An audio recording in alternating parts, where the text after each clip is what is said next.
গল্পটি শুরু হয় সাপদের রাজকুমারী লিং জাওজাওকে দিয়ে, যিনি এই মুহূর্তে তার ডিম প্রসব করছিলেন। একই সময় তার বোন লিং জিয়াও তার ডিম দিচ্ছিলেন। কিছু সেবিকা সেখানে উপস্থিত রয়েছে যারা রাজকুমারীকে দেখছে। কিছুক্ষণের মধ্যে রাজকুমারী একটি সোনালি ডিম দেয়। সেবিকারা যখন এই সোনালি ডিম দেখে তারা খুব খুশি হয় এবং ডিমটির কাছে গিয়ে এর গুণাবলী নিয়ে কথা বলতে থাকে। তারা বলে, আমাদের জাতিরও অন্যান্য প্রাণীর মতো কিছু ভাগে বিভক্ত, যেমন সোনালি, বেগুনি, সবুজ, সাদা ও কালো। এর মধ্যে সবচেয়ে শক্তিশালী হলো সেই বাচ্চারা যারা সোনালি ডিম থেকে জন্মায়। এটি আমাদের গোত্রের জন্য খুবই বিশেষ ব্যাপার। চলো এ বিষয়ে সবচেয়ে আগে সাপদের রাজা স্নেক কিংকে জানাই। এই বলে দুইজন সেবিকা সেখান থেকে চলে যায়। যখন রানী সচেতন হয়ে তার ডিমটি দেখতে থাকে, কিন্তু হঠাৎ সে হতবাক হয়ে যায়। তার চোখের সামনে তার সোনালি ডিম থেকে একটি কালো ডিমে পরিণত হয়। সে ভয় পেয়ে যায়। এমন সময় স্নেক কিং সেখানে আসে এবং কালো ডিম দেখে এতটাই রেগে যায় যে সে রাজকুমারীর গলা চেপে ধরে বলে, তুমি কি করলে? আমি সবচেয়ে মহান ও শক্তিশালী সাপ রাজা, আর তুমি আমাকে একটি কালো ডিমের সাপের বাবা বানালে। রাজকুমারী তাকে বোঝানোর চেষ্টা করে যে এটি তার কোনো ভুল নয়। হঠাৎ করে তার সোনালি ডিম কালো হয়ে গেছে। তখন তার বোনও এসে বলে, এটি কিভাবে সম্ভব? স্নেক কিংও সোনালি সাপ, তুমিও সোনালি সাপ, তাহলে দুজন সোনালি সাপ মিলে কিভাবে একটি কালো ডিম দিতে পারো? মনে হচ্ছে তুমি আমাদের গোত্রকে ঠকিয়ে কোনো নিচু জাতের কালো সাপের সঙ্গে সম্পর্ক করেছ, তাই তুমি কালো সাপের জন্ম দিয়েছ। এই কথা শুনে রাজা আরও রেগে যায় এবং রাজকুমারীকে আঘাত করে। সে বলে, তুমি একটি নিচু জাতের কালো সাপের সঙ্গে সম্পর্ক করে আমার সম্মান নষ্ট করেছ। এমন সময় জিয়াও সোনালি ডিম আনা হয়। রানী যখন তার বোনের সোনালি ডিম দেখে, সে জিজ্ঞাসা করে, তুমি কিভাবে একটি সোনালি ডিম দিতে পারলে? জিয়াও তার বড় বোনকে সবসময় ঘৃণা করত, কারণ রানীকে সবসময় বেশি ভালোবাসা দেওয়া হতো। সে বলে, তুমি সবসময় এগিয়ে থাকতে, কিন্তু এবার আমি এগিয়ে গেলাম। এই সোনালি ডিম দিতে তোমার স্বামীও আমার পাশে ছিল। এটি বলে তারা দুজনে একে অপরকে কিস করে এবং তাদের সম্পর্কের কথা প্রকাশ করে। রাজকুমারী খুব কষ্ট পায়। তার বোন তাকে বলে, আমি তোমার সোনালি ডিমকে কালো ডিমে পরিণত করেছি। রাজকুমারী তাকে থাপ্পড় মারতে যায়, কিন্তু রাজা তাকে থামিয়ে দেয়। সে বলে, তুমি এতটাই অযোগ্য যে তুমি তোমার বোনকে মারতে চাও। সে আমাকে সোনালি ডিম দিয়েছে, তাই আমি তাকে তোমার চেয়ে বেশি মূল্য দেই। আর যে কালো ডিম তুমি দিয়েছো সেটা যেখান থেকে এসেছে সেখানেই ফিরে যাক। এই বলে জোর করে সেই কালো ডিমটি রাজকুমারীর পেটে ঢুকিয়ে দেওয়া হয়। সেবিকারা ভয়ে কাঁপতে থাকে। রাজা আদেশ দেয়, একে নিয়ে যাও এবং সাপদের গর্তে ফেলে দাও। আমি তার মুখ আর দেখতে চাই না। তার বোন তাকে গর্তের কাছে নিয়ে যায় এবং ধাক্কা দিয়ে গর্তে ফেলে দেয়। সেই গর্তে হাজার হাজার বিষাক্ত সাপ ছিল এবং তারা রাজকুমারীকে জড়িয়ে ধরে। তার বোন হেসে বলে, তুমি কিছুক্ষণের মধ্যেই মারা যাবে, কিন্তু তার আগে আমি তোমাকে আরও একটি রহস্য বলবো। এরপর সে জাদু করে আর তার আসল রূপ প্রকাশ করে। সে কোনো সাপ নয়, একটি গিরগিটি।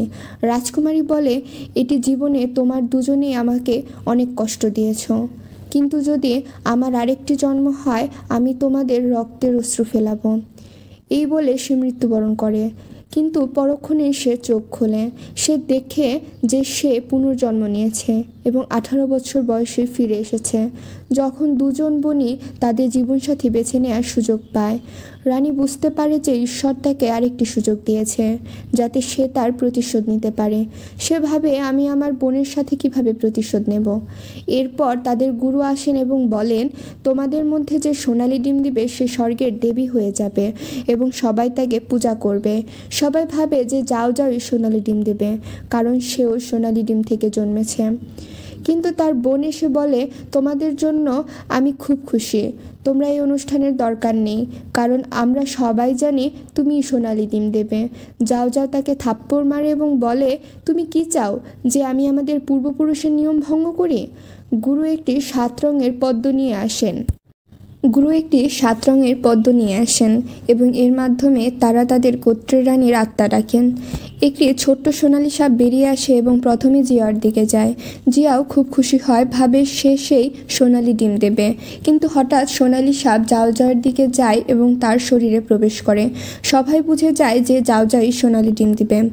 গুরু তাকে বলে, তুমি তোমার পছন্দ মতো কাউকে জীবনসাথী হিসেবে বেছে নিতে পারো।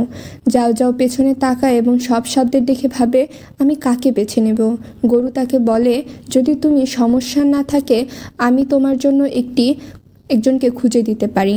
সাপদের রাজাকে ডাকা হয়। গুরু তাকে বলে, এটি তোমার জন্য খুব বিশেষ হবে যদি তুমি তার সাথে সোনালি ডিম দাও। কিন্তু রাজা যাও যাও দুজনে এই প্রস্তাব প্রত্যাখ্যান করেন। রাজা সবাইকে বলে, তোমরা ভাবো যে সোনালি ডিম সাপ তাকে বেছে নিয়েছে বলে সে 3 দিনের মধ্যেই সোনালি ডিম দেবে। এটি কখনোই সম্ভব নয়, কারণ সে নিচু জাতের সাপের সাথে সম্পর্ক করেছে। যাও যাও ভাবে, এ কিভাবে জানলো যে আমি কালো ডিম দেব? সেও কি পুনর্জন্ম নিয়েছে? সবাই বলে এটি মিথ্যা, কারণ যাও যাও সোনালি ডিম দেবে থেকে জন্মেছে এবং সোনালি সাপ তাকে বেছে নিয়েছে। রাজা জোর দিয়ে বলে, সে কখনোই সোনালি ডিম দেবে না। যদি কেউ দিতে পারে তবে তা হলো জিয়াও।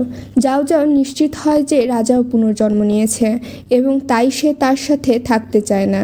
গুরু কিছু বলার আগেই যাও যাও বলে, আমাদের আপত্তি করা উচিত নয়, কারণ তারা দুজনেই একে অপরকে পছন্দ করে।